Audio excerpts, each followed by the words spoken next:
guys, this is the Smooth Spy in the flesh. I know it's been forever since I've done a video and I'm very sorry. I've had so much crap going on with life, hasn't given me a break. I'm not going to go into all of the details right here. If you guys really want to know, let me know down in the comments. I may make a video about it just talking. But for the meantime, we'll keep this short because you guys didn't click this video to watch me talk. Well, kind of, but not about this and not with... Anyway, so... to keep things short, that's no real excuse to not have a video up in this long of a time. This is too long. I'm very sorry. That's very unprofessional of me. Very sorry. So without further ado, let's get into the video.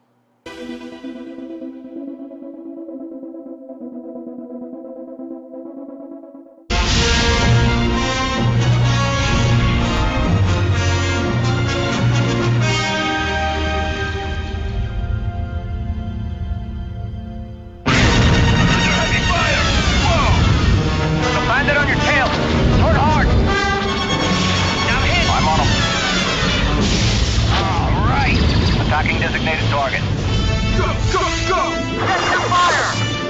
We've lost a command post. Enemy in range.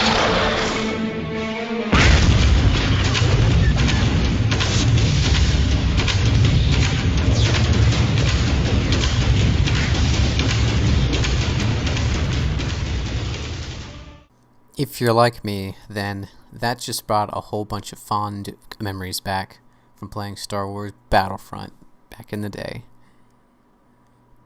To think that that game came out in 2005, and ever since then we've been waiting for a follow-up worthy of the name. And then in 2014, it was 15, not 2014, in 2015, we were given a game that was supposed to live up to the hype, to the wait, made by DICE and EA. And that should have been our first worry right there, because instead of getting a more expanded, sprawled out version of what we already were accustomed to, they took about 5 steps backwards and about one step forward. And that's how we got Star Wars Battlefront 2015. I mean, don't get me wrong, it looks great, it sounds great, it is the it's the dream of a boy playing Star Wars games back in the day, back when graphics were so far off. I mean, the nostalgia filter saves it, but it was bad back then. But to think that while graphics have been an issue, just basic gameplay elements have been lagging behind drastically. I mean, we've gone so far back from having space battles, multiple classes playing as heroes, multiple heroes across multiple eras of the Star Wars universe to only in one. And yeah, it was a complete letdown. I mean, don't even get me started on the whole finding a token thing to get into a vehicle, not just walking up to a vehicle and entering it like any other game should have. But fast forward to 2017, and we have a trailer for Star Wars Battlefront 2, the sequel to the train wreck of a game that tried to be the Half-Life 3 of Star Wars games. Really, that's what it tried to, and it failed. So, will Star Wars Battlefront 2 fix all the flaws that Star Wars Battlefront had? Well, let's take a look. So let's first identify the issues that Star Wars Battlefront had, and hopefully we can see the areas where it can improve in the sequel and actually make it a game worthy of the series. So, first off, I mean, I really wanted to like the game. I think it had a lot of potential to be a great Star Wars game and a great Star Wars Battlefront game, but it fell short in a few key areas that pretty much made it a passing thought as, ooh, it looks cool, it sounds cool, but it's not a Star Wars Battlefront game. So, first off, only one era. Now, a lot of people were very much disappointed in this. No Clone Wars, and I know a lot of people don't like the prequels as movies goes, but you can't deny the prequels had a lot of great situations, units, heroes, and whatnot for a great combat situation. I mean, Obi-Wan Kenobi, you know, the younger version, the clone troopers, battle droids, droidicas. There were a ton of great opportunities. Geonosis, anyone? attack on that, that would be a great map for something like this. And there were just a ton of great opportunities, and it seems a shame to not have it. And unfortunately, it didn't have it. It only had the Civil War, which, I mean, they were trying to rush it out, and they were trying to make it in time for The Force Awakens. It was EA's fault, I think, for rushing it. It's as if I recall correctly, DICE did say they wanted to expand and add that stuff, but they didn't have time. So that's a time constraint issue, still unexcusable, especially considering how the first two did have it.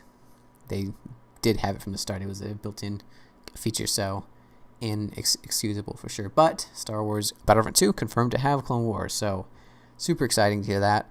They're also going to have the era from Episode 7 and 8 with Kylo Ren and whatnot in the order. So that'll be cool to see. I mean, it's not a requirement, but since they're having a whole bunch of movies come out in the area, it totally makes sense for them to add it, and I don't mind it, especially since we get our Clone Wars. I would be very upset if they had the new era but not the Clone Wars, because Clone Wars, in my opinion, should come before adding anything else onto it. So anyway, that looks like a promising thing. We'll see how it goes. After that, no single-player campaign, or really anything for offline play, really. I mean, the Battlefront games aren't known for the campaign, but it's a nice feature to have. I remember the original games had the instant action where you could just fight against AI, you and a buddy, cooperatively or just by yourself. It was a lot of fun.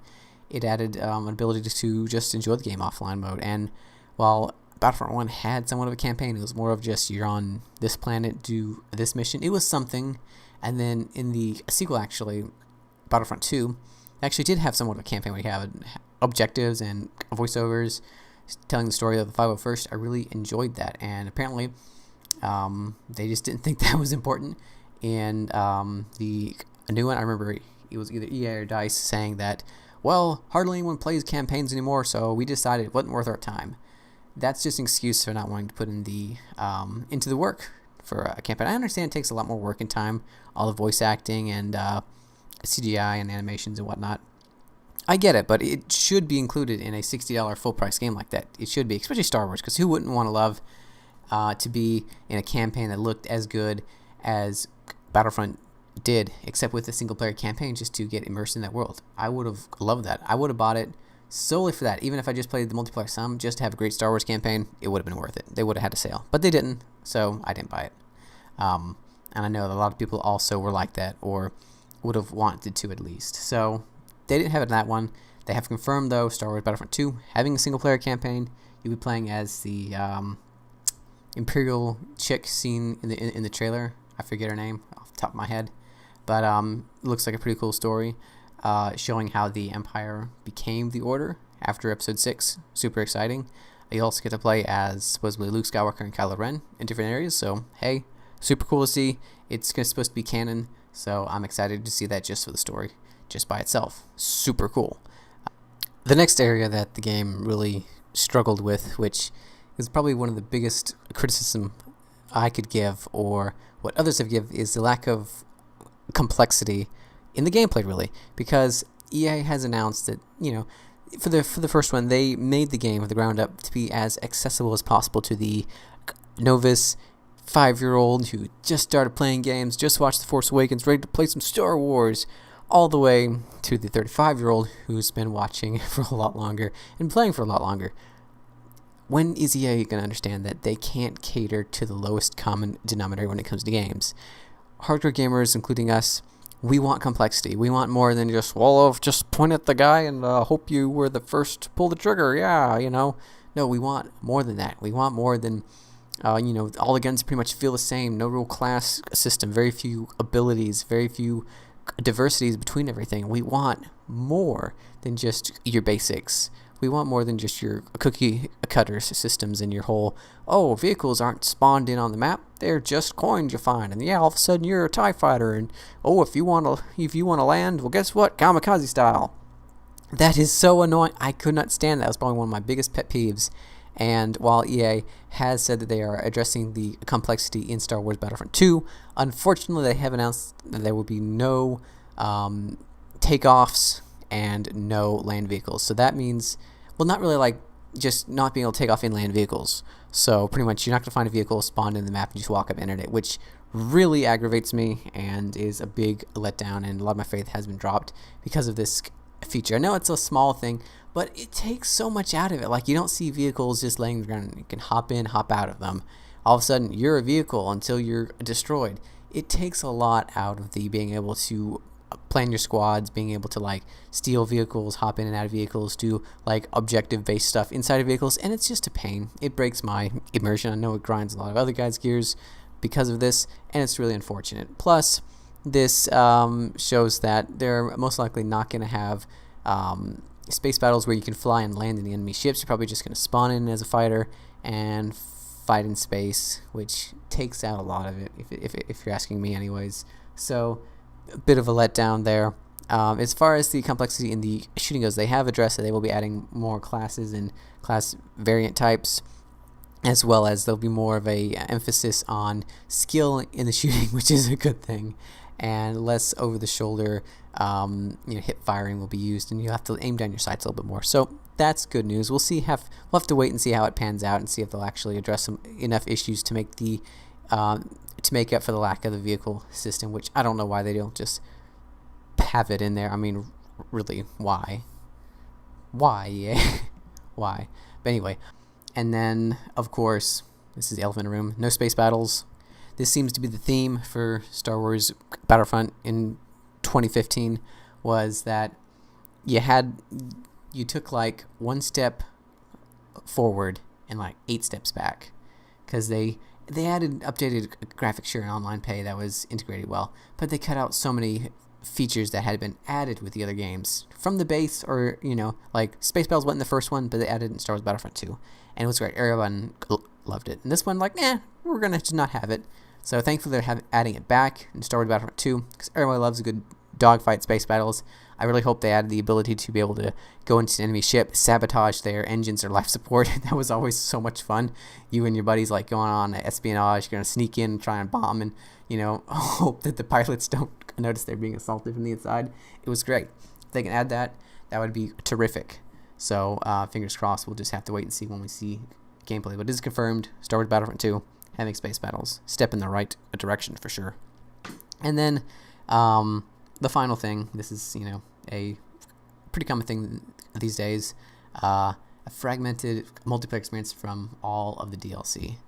This is nothing new. We've seen this so many times, especially with EA games. They love their season passes, and what it does is it fragments the community, so you can only play with friends that have this map pack or that map pack.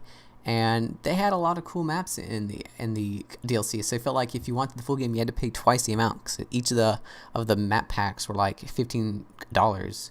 So it was like you had to pay the game twice to get the reasonable amount of maps and content, and that shouldn't happen. I mean, I'm all for add-on content as long as it makes sense, but in a multiplayer game, it doesn't make sense, because then you're not going to be able to keep the community, and you're going to have fewer and fewer who actually are playing and you can play against, and that shouldn't happen. You should be getting as large of a player pool as possible. That should be the goal for sure. I'm all for cosmetic things. Overwatch does that really well with their loot boxes. They don't affect the gameplay whatsoever. It's just a cosmetic thing. If they want to do that with emotes and skins and whatnot, I'm all for that if they need to do that to make a buck. But don't make it feel like you're not getting the game for what you pay. So they say in Star Wars Battlefront 2 that they are not going to do a season pass. We don't know how they're going to exactly manage their post-launch content, but we'll have to see, wait and find out and see that it's hopefully fixed. But they said no season pass, so that's hopefully a good sign that EA has listened, and they're going to keep the community as intact as possible in the multiplayer experience. Anyways, guys, be sure to let me know down in the comments what you think about all this. If you think the game can redeem itself from the first one, if you think EA is doing enough, what are your comments on the vehicle situation with the tokens? Were you as upset about it as I was about it in the first one? Be sure to let me know down below, and of course, keep in mind that wait until we hear more about the game. Don't rush out and pre-order because the game looks good or the hype. Just wait until we get some more gameplay, some more details. Just wait. Don't pre-order and then regret. Don't be one of the masses. Vote with your wallet. veto this game if it's not going to be good. But if it is good, be sure to buy it. Be sure to support them. But wait and let's see first. So this is TheSmooth Spy. Thank you very much for watching. Take care.